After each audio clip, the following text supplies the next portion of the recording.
kita akan undang kembali untuk pembicara kita atau narasumber kita yang hebat. Di sini ada Bapak Philip Pangestu. Beliau adalah alumni batch 10, Bapak Ibu. Saya akan cerita sedikit mengenai Bapak Philip ya. Jadi Bapak Philip ini merintis usahanya di bidang pabrik obat 18 tahun yang lalu, yaitu adalah PT Sejahtera Lestari Pharma, dengan salah satu produknya yang terkenal yaitu Selkomsi, kemudian sudah mendapatkan OEM dari Kalbe dan Kimia Farma. Beliau ini mengikuti banyak organisasi, Bapak Ibu, yaitu sebagai Ketua Asosiasi Gabungan Perusahaan Farmasi Indonesia, Provinsi Jawa Timur. Kemudian beliau juga aktif sebagai Lokal Presiden Junior Chamber Internasional 2022, sebagai Wakil Sekjen dari Forkes dan Ketua Persekutuan dari Gereja IFGF Surabaya. Beliau ini juga punya hobi yang menarik sekali, jadi boleh nih nanti kita sama-sama olahraga bareng ya. Ada main tenis, lari, juga suka traveling ini Bapak Philip Pangestu. Mari kami persilahkan hadir. Bapak Philip, silahkan kita kasih aplaus yang meriah. Juga silahkan Pak Tanadi boleh menambahkan. Ya, saya kenal Philip sini karena tahu beliau di GCI. GCI itu sebuah organisasi non-profit yang mencoba untuk mengembangkan banyak kegiatan sosial. Saya 20 tahun lebih di Rotary Club, jadi saya paham banget sengsaranya jadi ketua. Sengsaranya jadi ketua ya. Jadi saya kalau di Rotary Club memang tujuannya bukan duit ya, maunya berbagi. Jadi apalagi pada saat itu saya tahu GCI bikin Work for Autism ya, bagaimana jalan untuk autism itu juga menarik banget ya. Dan beliau adalah ketua untuk GCI Jatim kalau saya nggak salah ingat ya. Terima kasih, sebuah kehormatan Pak Philip sudah mau berbagi dengan kami. Waktu saya persilahkan, silakan Pak Philip. Thank you, Mas Ham. Thank you, Mbak Armenia. Ya, assalamualaikum warahmatullahi wabarakatuh. Shalom, swastiastu, namo buddhaya, salam kebajikan dan salam sejahtera untuk kita semua. Perkenalkan, nama saya Philip Pangestu. Saya hari ini diberi kesempatan dari Ibu Teresia. Saya belum nyapa juga Bu Risa, rektor saya, teman saya, Pak Direktur, Pak Yunus, Bu Tere, lalu speaker-speaker yang keren, Pak Suryo senior saya di asosiasi, baik juga di kakak kelas saya di S2 Asia. Sharing, bukan karena saya lebih pandai, hanya apa yang sudah saya dapat saya bagikan. Judul presentasi saya hari ini adalah Define Your Success. Sedikit perkenalan dari diri saya, lahir di Surabaya 21 Mei 1983, saya lulus S1 di California State University Northridge di California. Saya barusan lulus tahun lalu, Magister Management di Institut Asia batch 10.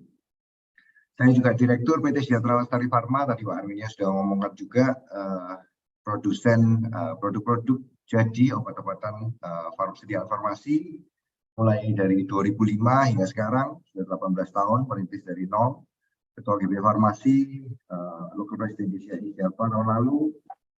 Oke, ini saya aktif sekali di organisasi, saya juga 7 kali maratoner. Hobi saya dulu lari, tapi karena pandemi berubah ke sepeda, saya pernah ke Kediri, PP, naik sepeda 211 kilo, lalu ada pandemi COVID lagi, Delta, saya beralih ke tenis. Oke, presentasi saya kali ini saya kasih tema seperti game, karena saya merasa kehidupan itu ya ada miripnya sama permainan. Saya akan memulai dulu dengan sebuah idiom, sukses is not happiness. Sukses itu beda dengan kebahagiaan. Kebahagiaan bisa karena orang lain. Lihat orang lain menikah, lihat orang lain punya anak, bisa ikut bahagia. Tapi kalau sukses itu atas cita-cita, impian, atas usaha sendiri. Mulai dari sukses kecil, seperti tadi Bu Ana ngomong, sukses karena bangun pagi, bisa bangun pagi mau olahraga, atau sukses karena finish maraton, sukses dalam pekerjaan meraih omset tertentu, sukses berhasil mempunyai anak didik yang berhasil, sukses memiliki atau membeli sesuatu, maupun sukses membuat perubahan. Atau kita juga bisa berkata operasinya telah sukses, eventnya sukses. Bukan hanya selesai, namun berhasil.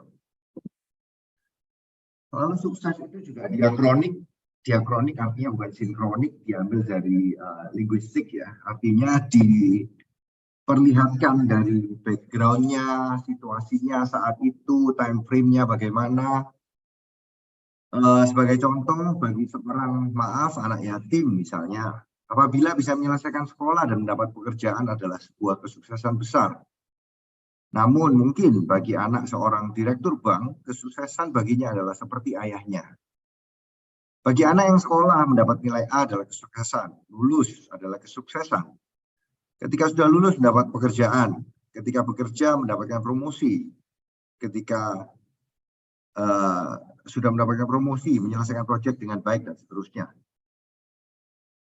Sukses itu juga personal. Ya, jadi masing-masing orang punya wajib mendefinisikan kesuksesannya sendiri. Bagi atlet kelas dunia, sukses itu ketika memecahkan rekor dunia.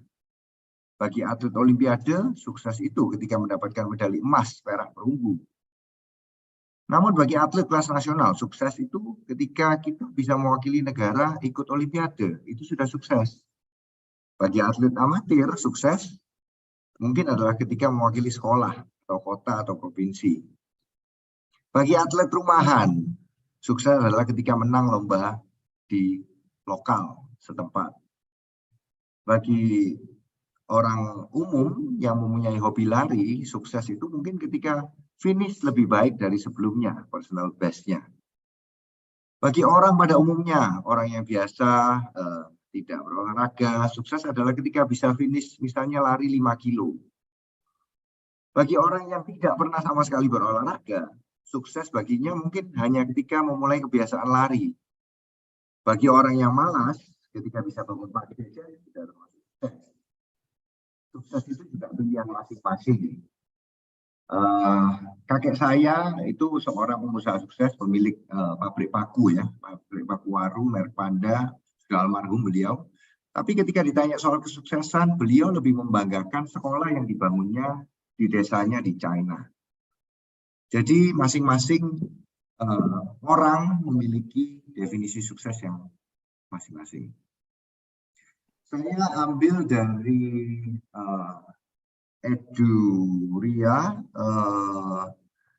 ada beberapa bidang kesuksesan dibagi 8. Yang pertama physical success, inner, career, economic, adventure, family, community, dan impact. Physical success. Physical ini berhubungan erat dengan kesehatan. Goal orang juga beda-beda. Ada yang olahraganya untuk mencari keringat, menjaga berat badan, menguruskan badan, ataupun bagi atlet, mereka lebih harus bugar dan menjaga peak performance mereka. Sedangkan inner success berkaitan dengan spiritual, keagamaan, ketenangan batin, hubungan seseorang dan penciptanya. Saya seorang Nasrani dan di Alkitab saya kalau bicara soal kesuksesan itu erat kaitannya dengan perumpamaan talenta. Ada seorang tuan punya 3 hamba, keluar kota titipin talenta, 5, 3, dan 1. Yang 5 jadi 10, yang 3 jadi 6, dikelola, yang 1 tapi disembunyikan. Akhirnya tuannya marah dan dihukum.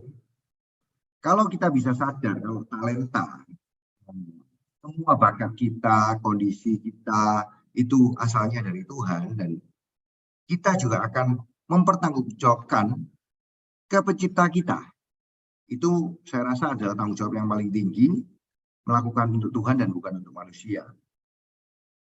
Bicara soal career success, sudah jelas soal jenjang karir, ekspansi size bisnis, semua yang berhubungan dengan pekerjaan. Jadi kita lihat Bu Ana dari modal dengkul sampai bisa sebesar ini Mentari, itu benar-benar suatu langkah demi langkah yang dia lakukan untuk bisa mencapai titik ini. Berhubungan erat dengan tujuan financial juga. Menurut Rick Warren, penulis buku Purpose Driven Life, tujuan orang bekerja ada levelnya. Yang level paling basic adalah untuk kebutuhan, necessity. Untuk kedua adalah identity, untuk aktualisasi diri. Yang ketiga adalah untuk maturity, mengembangkan karakter, pengembangan diri. Lalu credibility, menjadi akuntabel bagi orang lain. lalu charity untuk menolong orang lain, lalu eternity untuk penciptanya, untuk Tuhan. Setelah saya amati tujuan manusia melakukan apa yang mereka lakukan, sebetulnya mengerucut di dalam pengakuan dan kepuasan. Ya, saya jadi banyak melihat kakek saya, ayah saya, mertua saya juga pengusaha seafood yang sukses. Yang mereka lakukan adalah untuk kepuasan, pencapaian, dan pengakuan. Dan pengakuan tertinggi adalah yang tadi saya katakan adalah dari pencipta kita. Lalu economic success berkaitan dengan financial aset, tapi kalau tidak hati-hati, ini kita bisa masuk ke jebakan Batman karena manusia tidak akan mudah merasa puas dan merasa sukses. Kembali lagi, lah bukannya kalau kita harus tidak puas agar bisa maju, ada sebuah pepatah yang mengatakan, a wise man put the money in his head, not in his heart. Jadi kepala kita boleh terus, otak kita boleh terus berpikir bagaimana caranya lebih maju, tapi hati kita tetap penuh ucapan syukur yang tidak seperti itu. Ada lagi yang namanya adventure success, ini yang sudah lebih ke arah adventure, ya namanya itu adventure. Seperti saya ingin mendaki Gunung Rinjani, saya ingin ikut maraton, saya ingin naik balon udara. Ini terkait juga dengan physical success tentunya, kalau olahraga dengan uang, ekonomik dan career success, dan juga dengan family success yang akan saya bahas berikutnya. Karena kalau keluarga tidak merestui juga adventure success ini tidak bisa tercapai. Family success, saya lately ada tertarik dengan satu istilah yaitu cathedral thinking, yaitu membangun kesuksesan itu untuk jangka panjang, untuk legacy. Jadi seperti presiden kita yang sekarang ini sudah memikirkan untuk berapa tahun ke depan. Ya, tadi Pak Suryo juga ngomongkan membangun airport itu bukan hanya right here right now, tapi kita sudah harus memiliki long term thinking, yaitu cathedral thinking. Jadi kalau kita lihat katedral yang di Eropa itu bangunnya butuh ratusan tahun, bahkan yang mendesain sudah meninggal pun belum selesai katedralnya. Family success ini berkaitan juga dengan hubungan harmonis suami istri, orang tua anak, relasi over prestasi. Saya sendiri adalah generasi kedua di bisnis farmasi ini. Saya bekerja dengan ayah saya dan banyak sekali kondisi-kondisi di mana saya harus memilih relasi over prestasi. Karena bagaimanapun juga ada generation gap yang harus seringkali kita bahas, kita diskusikan, dan kita cari titik temunya bersama. Lalu masuk ke community success, membangun komunitas, melakukan untuk greater good. Seperti Pak Jokowi melakukan apa yang dia lakukan untuk rakyat Indonesia, seperti Pak Tanadi yang mengajar untuk membangun orang, membangun negara, membangun bangsa melalui pendidikan demi masyarakat, kepentingan orang banyak, komunitas. Saya sendiri aktif di grup lari yang sudah melahirkan 300 maratoner. Namanya Wiran, salah satu yang terbesar di Jawa Timur. Kita melalui 2 charity event, World Women Run, lari khusus wanita, kita sudah berhasil memberangkatkan 27 anak untuk operasi jantung di India. Kenapa India? Karena lebih murah, lebih pengalaman dokternya, karena dokter jantung anak dengan dewasa adalah berbeda. Lalu masuk yang terakhir, last but not least, adalah impact success. Ketika hidup kita berdampak. Hati saja tidak cukup, punya uang saja juga tidak cukup. Keduanya harus seiring sejalan. Ketika saya melakukan fundraising di dalam World Women Run itu, saya sadar bahwa ternyata orang yang notabene berduit belum tentu punya hati untuk berdonasi. Prinsip hidup saya sendiri juga adalah you only live once, so make sure it's impactful and inspiring. Saya akan tutup dengan beberapa komen. Define your success. Karena if you don't, somebody else will.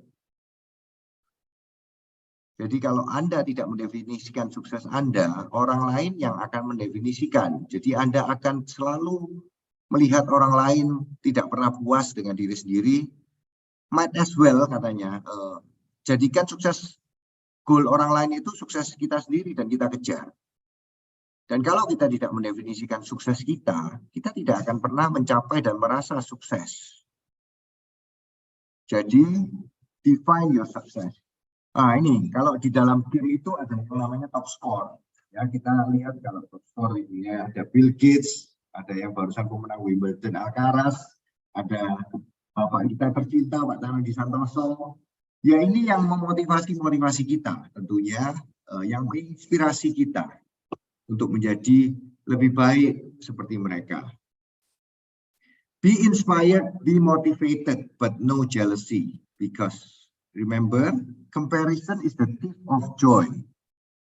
Jadi banyak sekali orang yang ketika sudah sukses mencapai goal tertentu, tetapi ketika membandingkan dengan orang lain langsung merasa, loh kok saya begini, kok saya begitu. The key is to be wise. Ingat, saya selalu senang dengan pepatah China ini, Dai Sang Yi Fen Zhong, Dai Xia Shi Nian Gong. Ini artinya adalah seringkali kita yang lihat di panggung itu cuma 1 menit, tapi latihannya itu 10 tahun. Jadi kita jangan melihat suksesnya orang itu hanya, oh orang itu hebat ya gini gitu. Kita harus lihat di belakangnya semua itu latihan, keringat, jerih payah yang dilakukan untuk mencapai kesuksesan mereka. Mark Twain juga berkata, seorang penulis yang terkenal, to succeed in life you need 2 things, ignorance and confidence. Jadi kadang itu kita ya memang perlu ignore, karena kalau kita terlalu banyak mendengarkan kanan kiri, akhirnya kita tidak bisa fokus, kita get distracted, dan kita menjadi tidak percaya diri. Yang terakhir saya akan tutup dengan The 5 Ball Story dari Brian Dyson, former CEO Coca-Cola, yang intinya adalah find your balance. Jadi tadi saya sudah sharekan ada 8 bidang kesuksesan. Kita mau pilih yang mana, itu ada di pilihan kita. Nah, 5 Ball Theory ini menurut Brian Dyson ada kesehatan, keluarga, teman, spiritual, dan juga pekerjaan.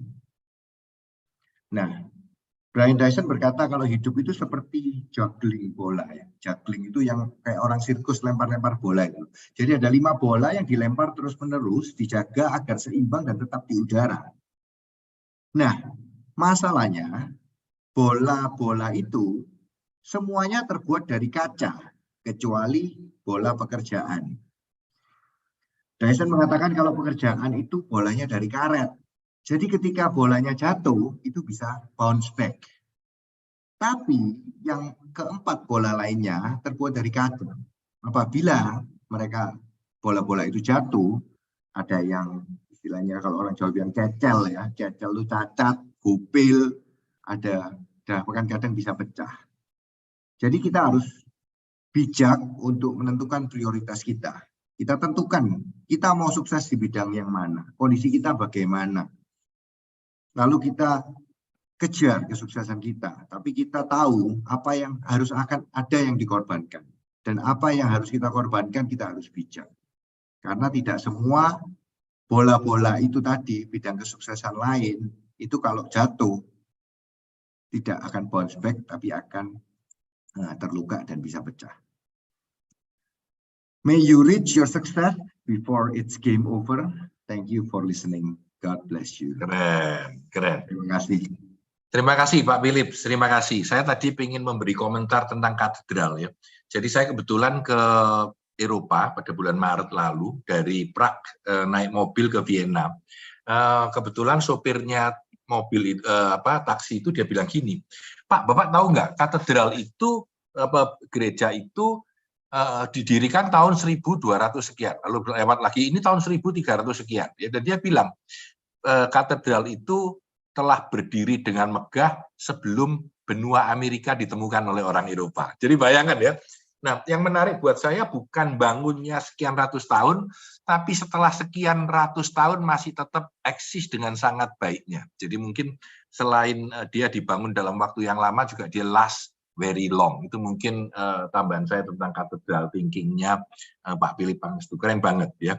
Nah, ada satu pertanyaan, lalu nanti kita komen yang lain ya.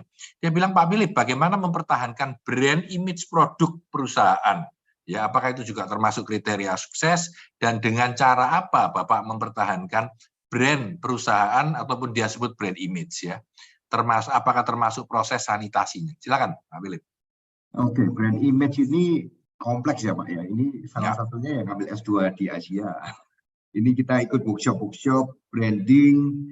Kita harus banyak belajar dari branding agency juga. Kebetulan teman saya ada yang namanya Jojo, itu dia yang punya brand Mam UU, Pak.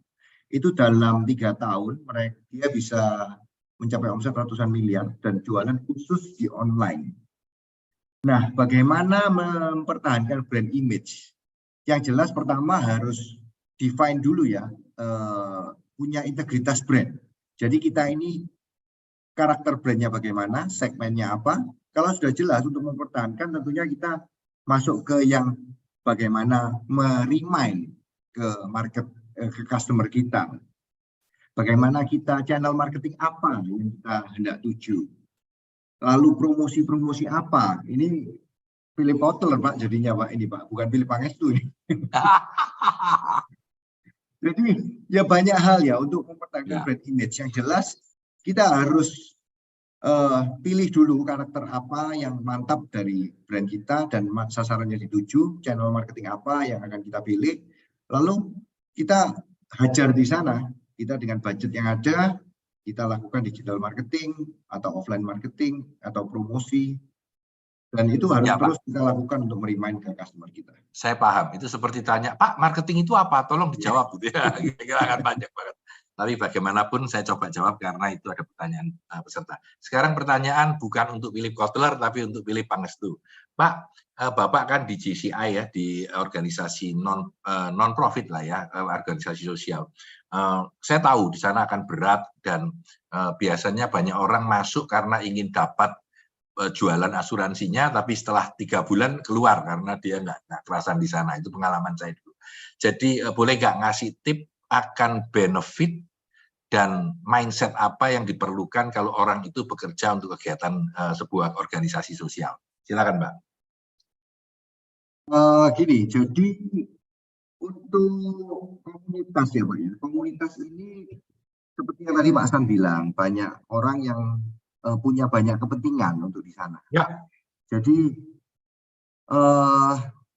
di JCI kita ini tentunya punya kesempatan untuk berpikir untuk greater good, Pak.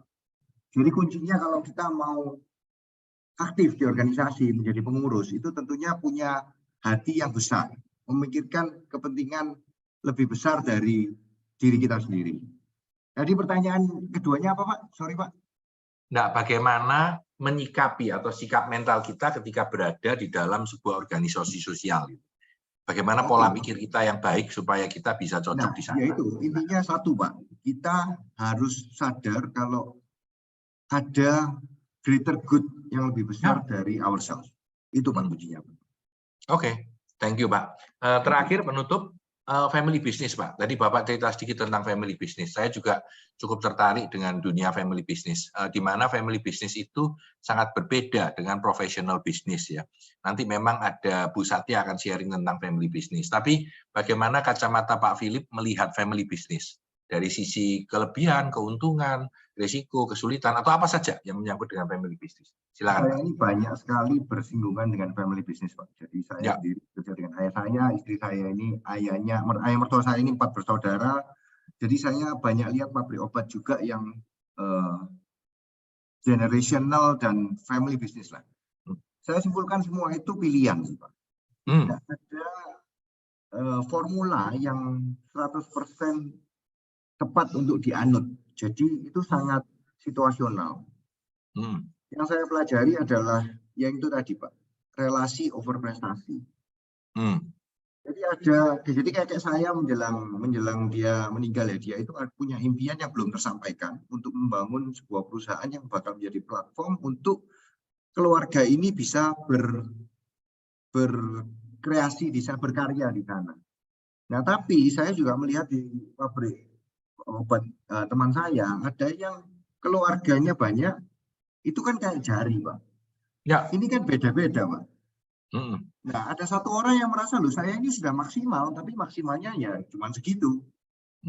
Ada orang yang punya kemampuan lebih, jadi orang lihatnya loh, wah kok yang itu lebih enak, ini kok lebih nggak enak. Nah, akhirnya yang definisi adil ini nggak gampang, Pak. Saya yang lihat paling bagus sistem yang dianut teman saya adalah ditarik ke corporate lalu dibagi di atasnya, Pak. Jadi kerjaannya kamu sendiri, kerja nanti tarik corporate, kita baru sama-sama. Oke, got it, Pak. Thank you Pak Philip Pangestu. Terima kasih banyak atas waktu dan kesempatannya. Mungkin satu kalimat penutup, pesan-pesan terutama buat teman-teman yang masih lebih muda. Silakan, Pak. Bapak ya masih muda banget, saya tahu. Saya tetap berpesan. Lebih pemula lah, katakanlah. Ya. Ketika mencapai usia 40 ini, Pak, saya banyak point of view yang berubah. Tapi ketika muda, kejarlah impian setinggi mungkin. Itu yang tetap saya akan terus sampaikan. Namun nanti di suatu poin Anda akan memiliki pikiran yang berubah bahwa hidup ini it's not only about ourselves, it's about greater good. So you only live once, make sure it's impactful and inspiring. Sekian, terima kasih Pak San.